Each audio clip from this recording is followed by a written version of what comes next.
Assalamu alaikum, dear student. So we will continue with the BDNA. So DNA, based on uh, its formulation, its presence in the cell, it is also classified into different types. So BDNA, it is there in the cell when there is a plenty of water, and this is the most stable configuration of the DNA, and it has the alpha helix. So 10 base pair per 360 rotation of the helix in BDNA, and it have major and minor grooves. So you can see in this structure the polynucleotide strand of the DNA. So DNA is more stable as compared to the RNA simply because you can see there is a hydrogen bonding among the between the adjacent nucleotide bases, and this makes the DNA more stable. And when there is T and A, so there is double bonded, and when there is G and C, there is single bond. So this sort of bonding is absent in the RNA because that is simply a single stranded material. So DNA is more stable as compared to the RNA. The secondary structure, you can see I have talked about the major and minor grooves. You can see over here major and minor grooves. So major are much bigger and minor are smaller. So this is the one complete circle that counts for 3.4 nanometer, and it should have around 10 base pair in that. ADNA, when there is less water in the cell, so DNA transform into ADNA. It have alpha helix, but that is right-handed. Bases are tilted away from the main axis of the molecule. zDNA, it is left-handed helix compared to the ADNA, and sugar phosphate backbone zigzag back and forth, and so when there is alternate stretching of C and G, then the DNA transform into zDNA. So here is these three forms together, A, B, and Z forms. So A form a relatively loose one, B more tightened, and the Z the most tightened one.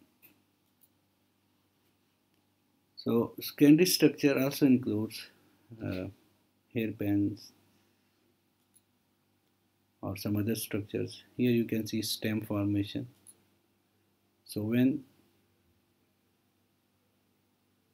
DNA is in a form that a base pair can be attracted by the other one, as we know A is attracted by T through the hydrogen bonding, then they attach together and form a loop, form a structure that we call the stem, shown here in the red box.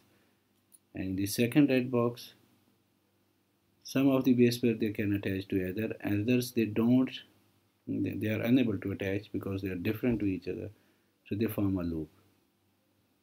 And when these two loops are present, this is called the cruciform. So this is another complexity in the structure of the DNA. So it could be hairpin, stem, or the cruciformation.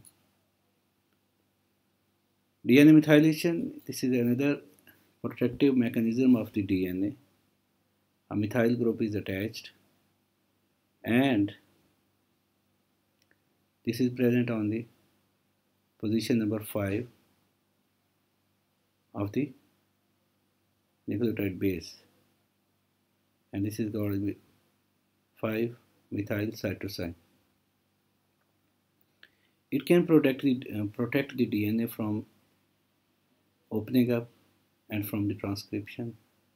and eventually from the translation. So there would be no protein if the DNA is methylated. And this is one of the protective mechanisms of the DNA.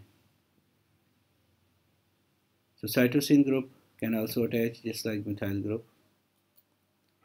Now where there is a GC or CG, a subsequent repetition of GC, GC, GC or CG, CG, CG around 100 or more than 100 times, then that part is basically protected with the methyl group.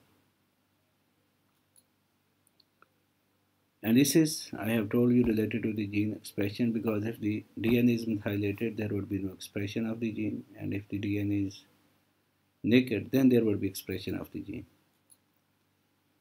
So bands of DNA can also be seen as a series of 4 or more, just like CG, so methylation, and if there are series of 4 or more adenine and thymine, A and T, they are repeated. So they basically cause a bend in the double helix of the structure. Similarly is the SRY protein, and SRY protein basically is present on the Y chromosome in across all the mammals, and this helps to determine the sex, especially for male. And if there is a defect in this protein, it's normally present on the Y chromosome, if it's somehow transferred to the X during the crossing over, then there would be genetic defects. So this is the structure.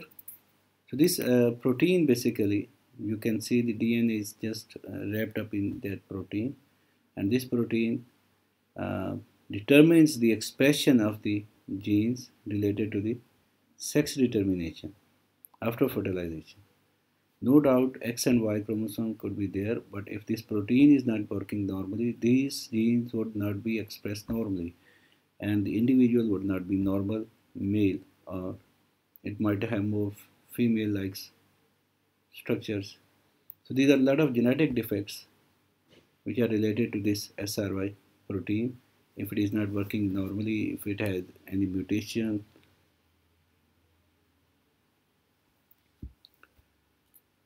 that's all for the moment. Please stay home, stay safe. Thank you very much.